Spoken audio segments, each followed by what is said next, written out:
Colindătorii cum veneau odată leruile să colinde în seara asta minunată leruile, dar ligura arsă și lisoc în lacrimi leruile, prea degeaba sânge, prea degeaba patim leruile.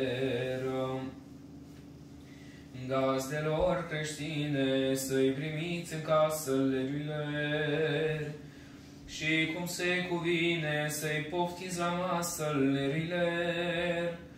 Ni trimite Sfântul să ne încerce mila leruile. Domnii mari de astăzi și-ți deschidă vila leruile. Șovăielnic pasul, mâinile plăpând de leruile.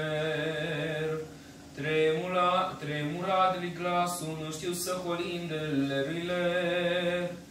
Dacă stau la poartă și nu zic nimica leruile, domnilor de astăzi să vă apuce frica leruile. Mută-i întrebarea ce răsună afară leruile. A murit degeaba ce-ați făcut din țară leruile. Tot în fric și foame, tot cu mâini întinse leruile. Pe la porți străine ce le stau închise leruile.